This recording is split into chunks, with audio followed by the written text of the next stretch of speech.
everyone, it is time for a new video, and today I'm going to be talking to you about some queer books that I have on my TBR. I'm going to be talking about the ones that I have physically and the ones that I have as ebooks and the ones that I have access to through Scribd.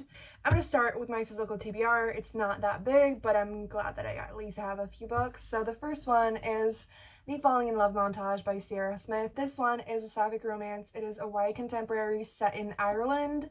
The two main characters decide to have like a romance that is like the falling in love montage in movies, and that's all that I know about it. I have heard amazing things about it. I've also heard a lot of people say that it has amazing positive fat representation, even though you can't really tell from the cover, but let's not forget authors don't control their covers unless it's self-published. So I'm super excited for this one and really want to get to it super soon. So the second book that I have is Dragon Pearl by Yoon-Ha Lee. So this one, I don't really know if it has queer representation in it, but it is by a trans author, and so I wanted to include it in here. And yeah, this is one of the Rick Riordan Presents books, and it follows Korean folklore. It's also actually like a space opera. Opera? Yeah, so I thought that was super cool. I mean, the cover, you can kind of tell from the cover, but I just didn't realize. So that is really cool. I've only seen like all the Rick Riordan Presents books set in like our world and, you know, like fantasy contemporary type of stuff, not like sci-fi. So that is really cool, and it's also really short, so I'm sure it's going to be a really fun quick read, and I really want to read this. So yes. The next one is The Never Tilting World by Rin Chupeco, and it is a YA fantasy. There are goddesses in it, there is a sapphic romance, it's a cool fantasy world. I've again heard amazing things, and I can't get over the line that is at the back, which is, a demoness is what they call a goddess that men cannot control. Iconic. And I love it, and I really want to read it. The next one is The Winter Duke by Claire Eliza Bartlett. This one is another YA fantasy that has a sapphic romance in it, and that's all that I know about it, and I think that's all that I need to know. As always, all the books are linked down below if you want to know more about them. But yes, I love the cover. I really want to read it in the winter for obvious reasons, so yes. The next book that I have here is The Silvered Serpents by Roshni Chokshi, which is the sequel to The Gilded Wolves. And in case you didn't know, The Gilded Wolves has queer representation. It is a YA historical fantasy, so it was never named or labeled, but there are characters who are queer, and it's like clearly coded as that, and they're amazing. I love this book. I mean, I love The Gilded Wolves. And I'm scared of reading this, and I haven't heard the best things about it, but I still think that it's going to be a really quick read, and I love the characters, and I really hope that nothing as horrible as what happened in the first book is going to happen in this book, but I'm still gonna read it. And the last book that I have physically is kind of a different one that I don't necessarily want to read anytime soon, but I kind of wanted to talk about it because of that. And it is on my TBR, and I do probably want to read it eventually, and that is The Priory of the Orange Tree by Samantha Shannon. So this is an adult fantasy, and in case you're wondering what the fuck this is, it's like I divided the book into the different parts when I was going to read it so that it made it kind of less daunting.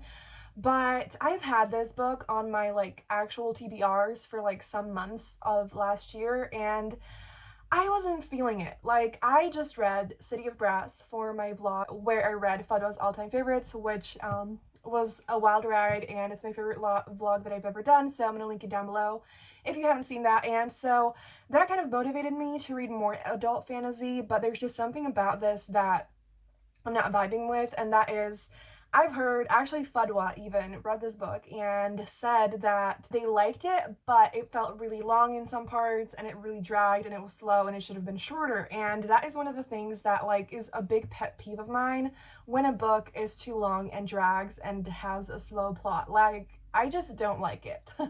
I'm a very fast-paced person, and it's just something that I do not enjoy. And even in a book that is 400 pages, if I have, like, I often have the feeling of like this could have been 300 pages and it would have been so much better.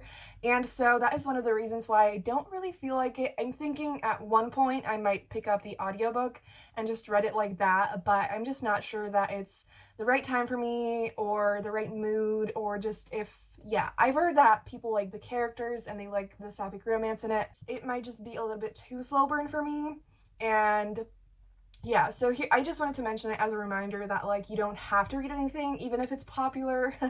You don't have to read anything if you're not in the right mood. You know, it's always better to wait for a better mood instead of letting it put you into a reading slump or something. So we're gonna move into the books that I have on my Kindle.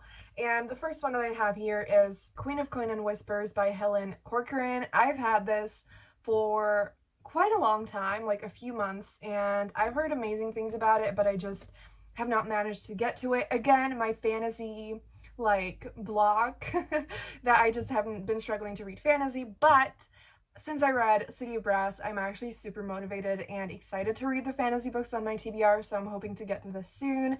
This is another one that has a sapphic romance in it, and there's pining and court politics, and I think it's enemies to lovers.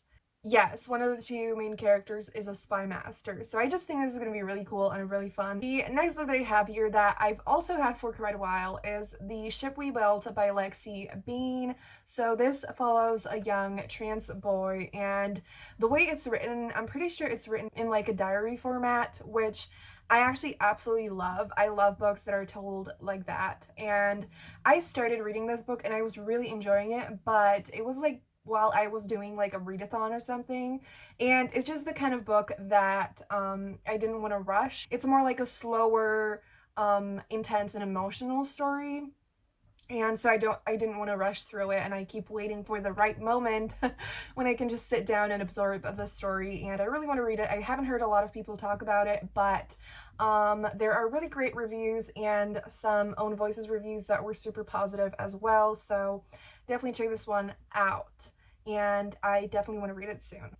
The next one that I have on my TBR is Bonds of Brass by Emily Skritsky. So it says, a young pilot risks everything to save his best friend, the man he trusts most and might even love, only to learn that he's secretly the heir to a brutal galactic empire. So this is a sci-fi book. I've also heard pretty great things about it, and it sounds really fun and cool. And I don't read a lot of sci-fi. Last year, I might have read like 2 sci-fi books, but sci-fi is just a genre that is a little bit outside of my comfort zone, but I can really love it sometimes. So I think, like, I don't think it's ever going to be like a super favorite genre of mine, but I do want to explore it more this year, and so I think this one is just going to be really fun and fast-paced and quick to get into. And I think that the romance sounds really fun and cool as well. I love best friends to lovers, so this is gonna get read.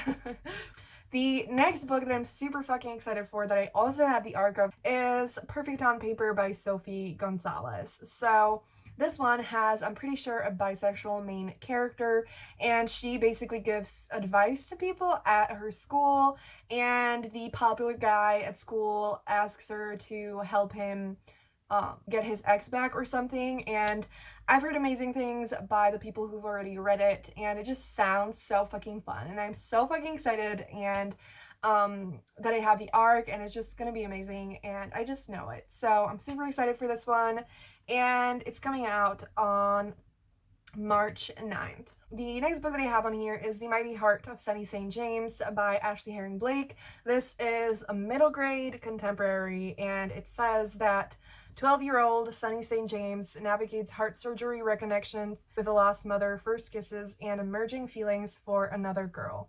I read 2 other books by Ashley Herring Blake, and her books are just so beautiful and impactful and emotional, and I can't wait to read this. And again, I really want to read more middle grade books this year, so I'm super excited for this.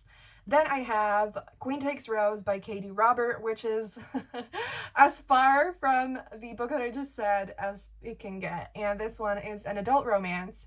and it's in a series of Wicked Villains by Katie Robert, which is just kind of like villain retellings that are super steamy, and like retellings of Disney movies where the main character gets together with the villain. And this one, I am not sure who it follows exactly. Oh yeah, okay, Aurora and Evil Queen. Is that the name? Yeah, whatever. So it's a sapphic romance. Then we're moving into Scribd, where I have 3 books. And so the first one is Stay Gold by Toby Mcsmith. And this one, it says, a coming-of-age teen love story about a transgender boy who's going stealth at his new Texas high school and a cisgender girl who is drawn to him even as she's counting down the days until graduation. So this, I think, is just going to be a really fun and amazing YA contemporary, and I have the audiobook, and I'm super fucking excited to get to this. And yeah.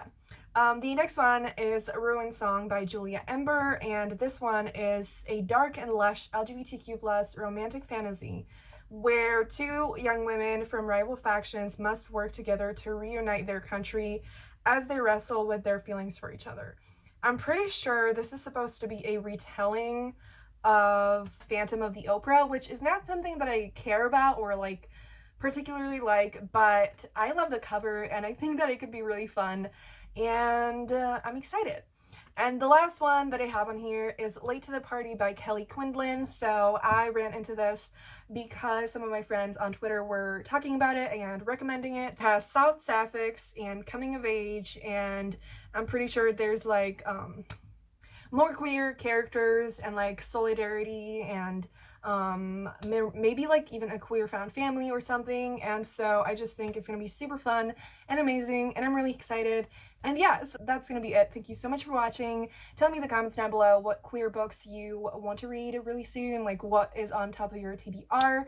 And if you made it this far, leave a rainbow emoji down below. And thank you so much for watching. Have a great day, and I'm gonna see you soon in another video. Bye!